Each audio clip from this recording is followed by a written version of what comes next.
नमस्कार, आदाब, सत श्री अकाल। स्वागत है एक बार फिर आप सभी का अपने YouTube channel study point with Ashutosh Kumar में।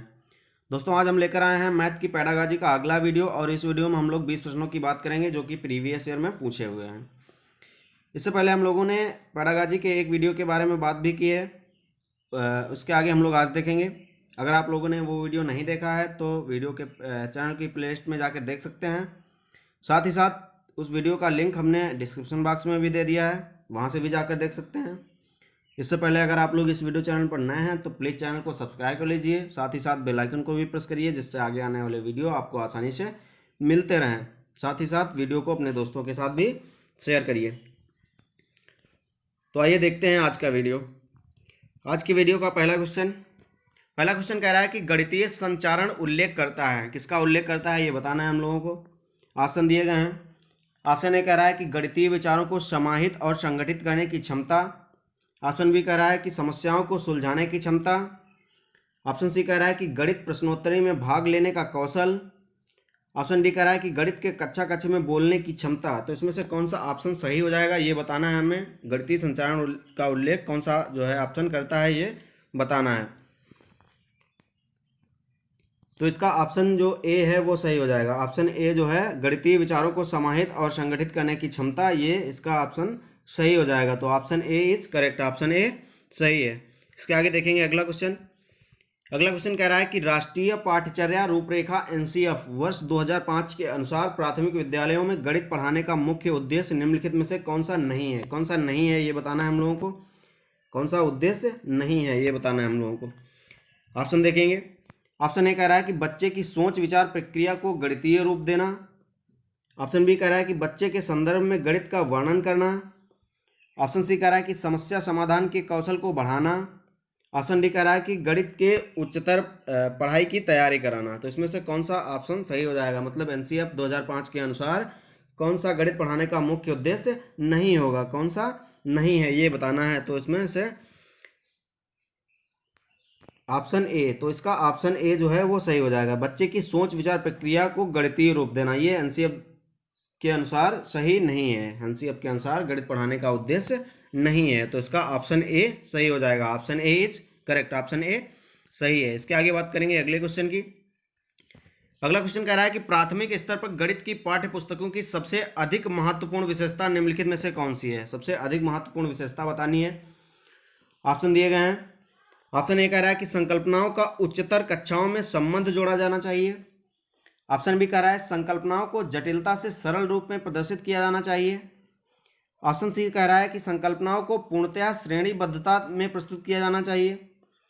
ऑप्शन डी कह रहा है संकल्पनाओं को मूर्त से अमूर्त रूप में प्रस्तुत किया जाना चाहिए। तो इसमें से कौन सा ऑप्शन जो है वो सही हो जाएगा ये बताना है हम लोगों को।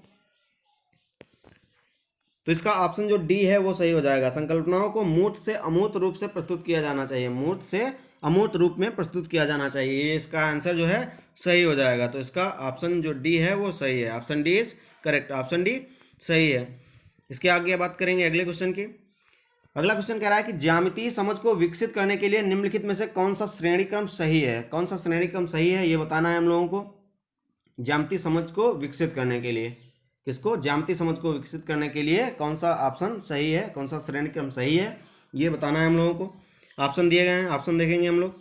ऑप्शन ए कह रहा है कि मानसिक चित्रण, औपचारिक निगमन, विश्लेषण और अनौपचारिक निगमन। ऑप्शन बी कह रहा है कि मानसिक चित्रण, विश्लेषण, अनौपचारिक निगमन और औपचारिक निगमन। ऑप्शन सी कह रहा है कि औपचारिक निगमन, अनौपचारिक निगमन, मानसिक चित्रण और विश्लेषण। ऑप्शन डी कह रहा है कि मानसिक चित्रण, विश्लेषण, औपचारिक निगमन और अनौपचारिक निगमन। तो इसमें से कौन सा ऑप्शन जो है श्रेणी क्रम सही हो जाएगा ये बताना है हम लोगों को। तो इसका ऑप्शन जो डी है वो सही हो जाएगा। मानसिक चित्रण, विश्लेषण, औपचारिक निगमन और अनौपचारिक निगमन, ये जो है इसका श्रेणी क्रम सही हो जाएगा। तो इसका ऑप्शन जो डी है वो सही हो जाएगा। Option D is correct, option D सही है। इसके आगे बात करेंगे अगले क्वेश्चन की। अगला क्वेश्चन कह रहा है कि निम्नलिखित में से कौन सा कथन सही है। सही कथन का चयन करना है हमको। ऑप्शन देखेंगे हम लोग। ऑप्शन ए कह रहा है कि संख्या 9 के बाद शून्य का परिचय दिया जाना चाहिए। संख्या 9 के बाद शून्य का परिचय दिया जाना चाहिए। ऑप्शन बी कह रहा है कि स्थानीय मान सिखाते समय शून्य का परिचय दिया जाना चाहिए। ऑप्शन सी कह रहा है कि पढ़ाई जाने वाली प्रथम संख्या शून्य होनी चाहिए। ऑप्शन डी कह रहा है कि बच्चों में संख्या ज्ञान विकसित होने के बाद शून्य का परिचय दिया जाना चाहिए। तो इसमें से कौन सा ऑप्शन जो है सही हो जाएगा ये बताना है हम लोगों को, कौन सा ऑप्शन सही होगा ये बताना है। तो इसका ऑप्शन जो डी है वो सही हो जाएगा। ऑप्शन डी क्या कह रहा है? ऑप्शन डी कह रहा है कि बच्चों में संख्या ज्ञान विकसित होने के बाद शून्य का परिचय दिया जाना चाहिए। पहले बच्चों में संख्या ज्ञान को विकसित किया जाना चाहिए, फिर उसके बाद जो है शून्य का परिचय दिया जाना चाहिए। अगर ऐसा नहीं किया जाता है तो बच्चों को शून्य समझने में कठिनाई होगी। अगर ऐसा नहीं किया जाता है तो बच्चों को शून्य समझने में कठिनाई होगी। तो इसका ऑप्शन जो डी है वो सही हो जाएगा। Option D is correct, option D सही है। इसके आगे बात करेंगे अगले क्वेश्चन की। अगला क्वेश्चन कह रहा है कक्षा 1 और 2 के गणित शिक्षण और अधिगम के निम्नलिखित में से कौन सा सही है? सही बताना है हम लोगों को। ऑप्शन दिए गए हैं। ऑप्शन ए कह रहा है कि अभ्यास के लिए बहुत अधिक अवसर उपलब्ध कराए जाने चाहिए। ऑप्शन बी कह रहा है कक्षा 1 और 2 में केवल गणित के मौखिक प्रश्नों को कराया जाना चाहिए। ऑप्शन सी कह रहा है कि गणित का अन्य विषयों जैसे कि भाषा, कला इत्यादि से समाकलन किया जाना चाहिए। ऑप्शन डी कह रहा है कक्षा 1 और 2 में गणित नहीं पढ़ाया जाना चाहिए। तो इसमें से कौन सा सही है ये बताना है हम लोगों को। तो इसका ऑप्शन जो सी है वो सही हो जाएगा। गणित का अन्य विषयों जैसे कि भाषा, कला इत्यादि से समाकलन किया जाना चाहिए। मतलब गणित को जो है कोरिलेट करके पढ़ना चाहिए। भाषा और कला इत्यादि से समाकलन किया जाना चाहिए। जो गणित भाषा है इसका कला इत्यादि से जो है समाकलन करना चाहिए। तो इसका ऑप्शन जो सी है वो सही हो जाएगा। Option C is correct, option C सही है। इसके आगे बात करेंगे अगले क्वेश्चन की। अगला क्वेश्चन कह रहा है कि एक संख्या का दशमलव निरूपण समझने के लिए निम्नलिखित में से कौन सी पूर्व जानकारी का ज्ञान होना चाहिए? कौन सी पूर्व जानकारी का ज्ञान होना चाहिए ये बताना है हम लोगों को। ऑप्शन दिए गए हैं। ऑप्शन ए कह रहा है कि योग। ऑप्शन बी कह रहा है व्यवकलन, व्यवकलन मतलब घटाना होता है। ऑप्शन सी कह रहा है कि स्थानीय मान। ऑप्शन डी कह रहा है कि गुणा। तो इसमें से कौन सा जो है सही हो जाएगा ये बताना है हम लोगों को। तो इसका ऑप्शन जो सी है वो सही हो जाएगा। ऑप्शन सी मतलब स्थानीय मान जो है पूर्व स्थानीय मान का ज्ञान होना चाहिए। पूर्व में जो है दशमलव निरूपण समझने के लिए पूर्व में स्थानीय मान का जो है ज्ञान होना जरूरी है। क्योंकि स्थानीय मान को सही जानकारी से ही स्थानीय मान जो है इसकी सही जानकारी से ही संख्याओं को सही रूप में लिखा जाना संभव है। स्थानीय मान जो है इसकी सही जानकारी से ही संख्याओं को सही रूप में लिखा जाना संभव है। तो इसका ऑप्शन जो सी है वो सही हो जाएगा। Option C is correct, option C सही है। इसके आगे बात करेंगे अगले क्वेश्चन की। अगला क्वेश्चन कह रहा है कि अंकगणित की 4 मूलभूत संक्रियाएं हैं। अंकगणित की 4 मूलभूत संक्रियाएं कौन सी हैं ये बताना है हम लोगों को। ऑप्शन दिए गए हैं। ऑप्शन ए कह रहा है कि योग, भाग, परिमाप और क्षेत्रफल ज्ञात करना। ऑप्शन बी कह रहा है कि परिकलन, संगणना, रचना करना और समीकरण बनाना। ऑप्शन सी कह रहा है कि योग, गुणा, भिन्नों का दशमलव में बदलना और सम आकृतियों की रचना करना। ऑप्शन डी कह रहा है योग, व्यवकलन, गुणा और भाग। तो इसमें से कौन सा सही हो जाएगा ये बताना है। मूलभूत संक्रियाएं जो है कौन सी हैं ये बताना है हम लोगों को। तो इसका ऑप्शन जो डी है वो सही हो जाएगा। योग मतलब जोड़, व्यवकलन मतलब घटाना, गुणा मतलब गुणा, भाग मतलब भाग। तो जोड़, घटाना, गुणा और भाग ये जो है मूलभूत संक्रियाएं होती हैं। अंकगणित की मूलभूत संक्रियाएं होती हैं योग, व्यवकलन, गुणा और भाग। तो इसका ऑप्शन जो डी है वो सही हो जाएगा। Option D is correct, option D सही है। इसके आगे बात करेंगे अगले क्वेश्चन की। अगला क्वेश्चन कह रहा है चौथी कक्षा के विद्यार्थियों के लिए अधिगम उद्देश्य दिया गया है। चौथी कक्षा के विद्यार्थियों के लिए अधिगम उद्देश्य दिया गया है। क्या उद्देश्य दिया गया है? उद्देश्य पढ़े हम लोग। विद्यार्थी दशमलव वाली दो संख्याओं की जो कि दशमलव के स्थान तक हैं, दो संख्याएं जो कि दशमलव के स्थान तक हैं को क्रम में रखने और उनकी तुलना करने की योग्यता रखता है। विद्यार्थी जो है दशमलव वाली दो संख्याओं जो कि दशमलव के 2 स्थान तक हैं को क्रम में रखने और उनकी तुलना करने की योग्यता रखता है। यह अधिगम का उद्देश्य उल्लेख करता है। कौन सा उद्देश्य जो है उसका उल्लेख करता है? ऑप्शन दिए गए हैं। ऑप्शन ए कह रहा है प्रक्रियात्मक ध्येय। ऑप्शन बी कह रहा है सुव्यवस्थिता ध्येय। ऑप्शन सी कह रहा है कि सामाजिक ध्येय। ऑप्शन डी कह रहा है कि विषयात्मक ध्येय। तो इसमें से कौन सा जो है सही हो जाएगा ये बताना है हम लोगों को। क्रम में रखना मतलब सुव्यवस्थित करना होता है। क्रम में रखना तो सुव्यवस्थित करना हो जाएगा। तो इसका जो है ऑप्शन बी जो सुव्यवस्थिता ध्येय है ये सही हो जाएगा। सुव्यवस्थिता ध्येय सही हो जाएगा। तो इसका ऑप्शन बी सही है, option B is correct, option B सही है। इसके आगे देखेंगे अगला क्वेश्चन। अगला क्वेश्चन कह रहा है कक्षा 4 में सममित और परावर्तन की ज्यामितीय संकल्पनाओं की वृद्धि के लिए निम्नलिखित में से कौन से व्यवहार कौशल उपकरणों की आवश्यकता है। कक्षा 4 में सममित और परावर्तन की ज्यामितीय संकल्पनाओं की वृद्धि के लिए निम्नलिखित में से कौन से व्यवहार कौशल उपकरणों की आवश्यकता है। उपकरण दिए गए हैं ऑप्शन में। ऑप्शन ए कह रहा है कि मोतियों की माला, ऑप्शन बी कह रहा है कि बिंदु सीट, ऑप्शन सी कह रहा है गिनतारा, ऑप्शन डी कह रहा है द्विमुखी पटल। तो इसमें से कौन सा ऑप्शन सही हो जाएगा ये बताना है हम लोगों को।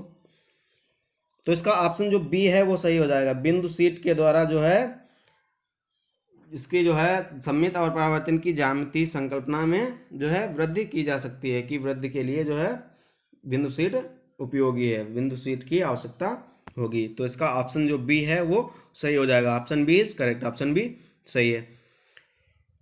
दोस्तों अगर वीडियो पसंद आ रहा है तो वीडियो को लाइक करिए, साथ ही साथ अपने दोस्तों के साथ भी शेयर करिए। अब देखेंगे अगला क्वेश्चन। अगला क्वेश्चन कह रहा है कि कक्षा 5 में गणित के पीरियड में यह वाद विवाद रखा गया, क्या रखा गया, शून्य सबसे अधिक प्रभावशाली संख्या है जो बच्चों को प्रोत्साहित करता है। शून्य क्या है, सबसे अधिक प्रभावशाली संख्या है जो बच्चों को प्रोत्साहित करता है। ऑप्शन दिए गए हैं।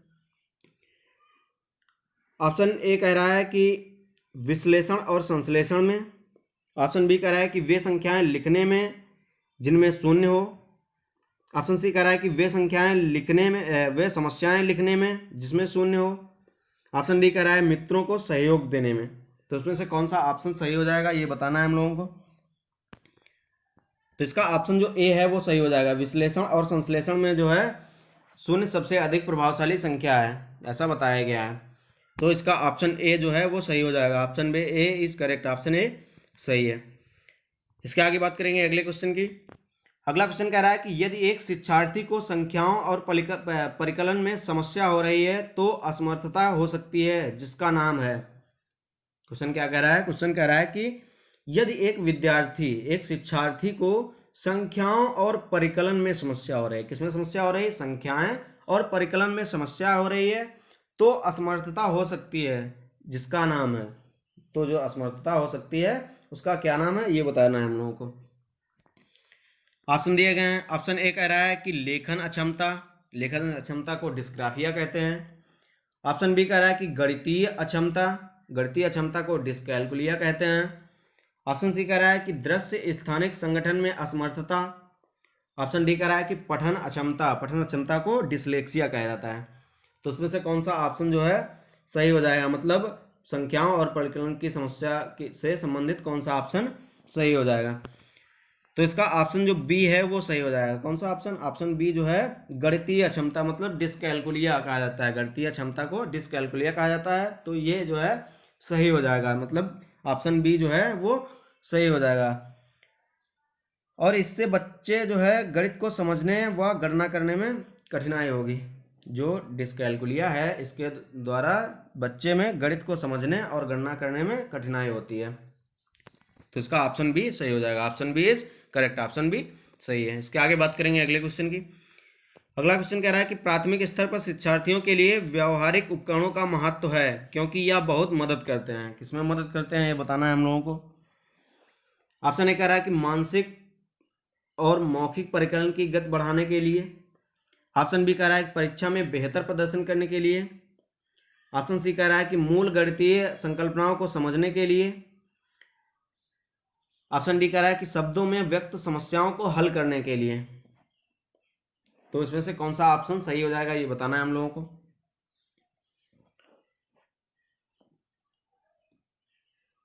तो इसका जो ऑप्शन सी है वो सही हो जाएगा, मूल गणितीय संकल्पनाओं को समझने के लिए। व्यवहारिक उपकरणों का जो महत्व है वो मूल गणितीय संकल्पनाओं को समझने के लिए मदद करता है, समझने में मदद करता है। तो इसका ऑप्शन सी जो है वो सही हो जाएगा, option C is correct, option C सही है।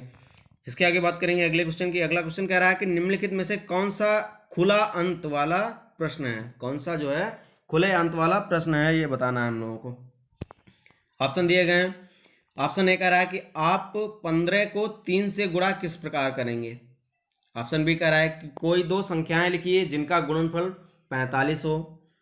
ऑप्शन सी कह रहा है कि संख्या रेखा का प्रयोग करते हुए 3 बार 15 का मान ज्ञात कीजिए। ऑप्शन डी कह रहा है कि 15 गुणा 3 का मान ज्ञात कीजिए। तो इसमें से कौन सा जो प्रश्न है वो खुले अंत वाला प्रश्न है? कौन सा खुले अंत वाला प्रश्न है ये बताना है हम लोगों को। तो इसका ऑप्शन जो ए है वो सही हो जाएगा। ऑप्शन ए क्या कह रहा है? ऑप्शन ए कह रहा है कि आप 15 को 3 से गुणा किस प्रकार करेंगे? आप 15 को 3 से गुणा किस प्रकार करेंगे? ये जो प्रश्न है, क्वेश्चन है, ये खुले अंत वाला प्रश्न है और इसमें प्रश्न के हल करने की एक से अधिक विधियां हो सकती हैं। इसमें जो है प्रश्न को हल करने के लिए एक से अधिक विधियां हो सकती हैं। हम 15 का 3 से गुणा 4 प्रकार से कर सकते हैं। जो 15 की 3 से गुणा जो है हम 4 प्रकार से कर सकते हैं। कौन कौन से प्रकार हैं? पहला है कि 15 को 3 बार जोड़कर हम लोग जो है कर सकते हैं। दूसरा क्या है कि 3 को 15 बार जोड़कर कर सकते हैं। पहला 15 को 3 बार जोड़कर, दूसरा 3 को 15 बार जोड़कर, तीसरा 15 का 3 में पहाड़ा गिनकर, 15 का 3 में पहाड़ा गिनकर, और चौथा है 3 की 15 में गुणा विधि करके, 3 की 15 में गुणा विधि करके। तो ये 4 जो है इसके विधियां हो जाएंगी। इसकी कौन 4 विधियां हो जाएंगी? 15 को 3 से गुणा करने किस प्रकार करेंगे तो इसकी जो है कितनी 4 विधियां हो जाएंगी। तो ये इसका खुले अंत वाला प्रश्न है। तो इसका ऑप्शन ए जो है वो सही हो जाएगा। Option A is correct. Option A सही है। इसके आगे बात करेंगे अगले क्वेश्चन की। अगला क्वेश्चन कह रहा है कि कक्षा 2 के कुछ विद्यार्थियों को हासिल वाले 2 अंकों की संख्याओं के जोड़ में कठिनाई का सामना करना पड़ता है। किसमें? हासिल वाले 2 अंकीय संख्याओं के जोड़ में कठिनाई का सामना करना पड़ता है। इस समस्या का कारण है, समस्या का कारण क्या है ये बताना है हम लोगों को। ऑप्शन दिए गए हैं। ऑप्शन ए कह रहा है कि गणित में रुचि का अभाव। ऑप्शन बी कह रहा है कि अंकित मान और स्थानीय मान में अंतर की समझ का अभाव। ऑप्शन सी कह रहा है शून्य के महत्व की समझ का अभाव। ऑप्शन डी कह रहा है कि पुनर्समूहीकरण की प्रक्रिया की समझ का अभाव। तो इसमें से कौन सा ऑप्शन सही होगा ये बताना है हम लोगों को।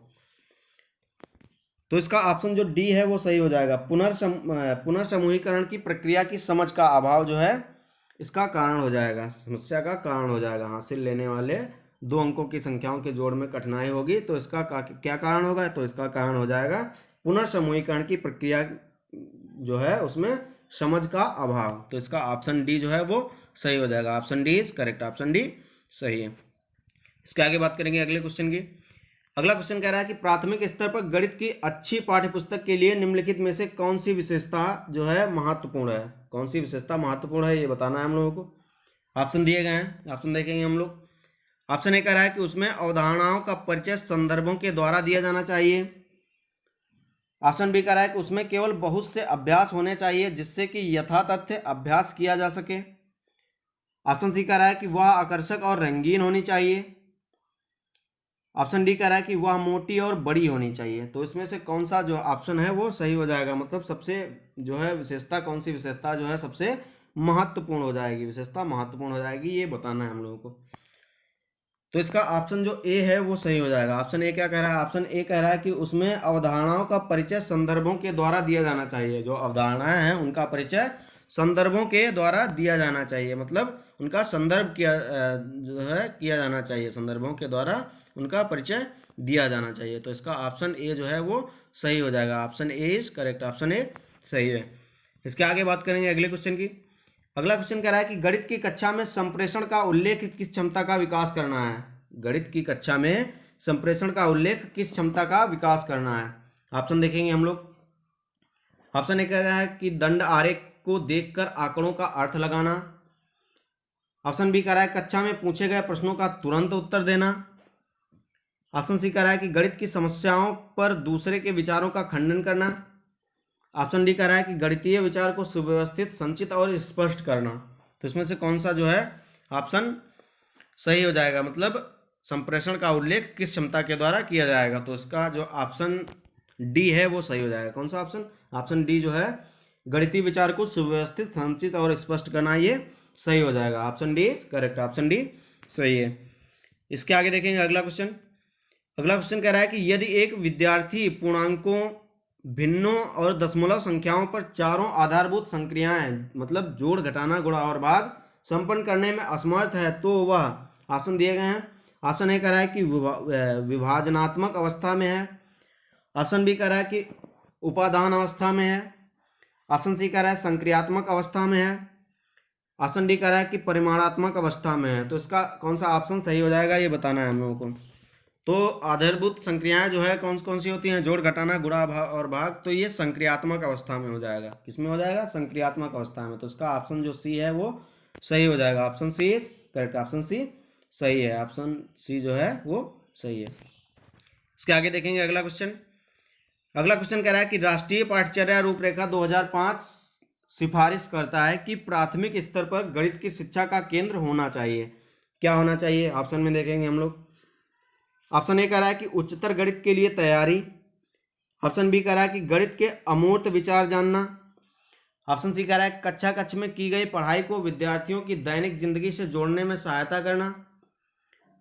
ऑप्शन डी कह रहा है कि विद्यार्थियों को गणित की शिक्षा में अंतर्राष्ट्रीय मापदंड अर्जित करने में सहायता करना। तो इसमें से कौन सा ऑप्शन जो है राष्ट्रीय पाठ्यचर्या रूपरेखा 2005 की सिफारिश जो है करेगा, ये बताना है हम लोग।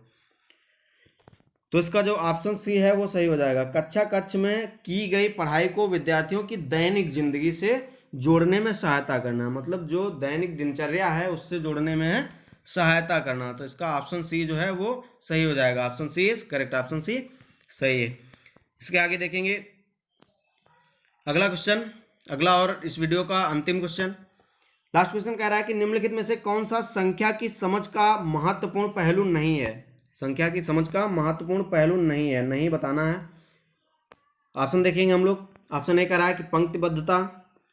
ऑप्शन बी कह रहा है कि गणना। ऑप्शन सी कह रहा है अंक लिखना।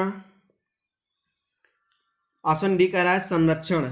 तो उसमें कौन सी जो है वो सही नहीं होगा? पहलू, महत्वपूर्ण पहलू नहीं है, ये बताना है हम लोगों को। तो उसका कौन सा ऑप्शन सही होगा ये बताना है।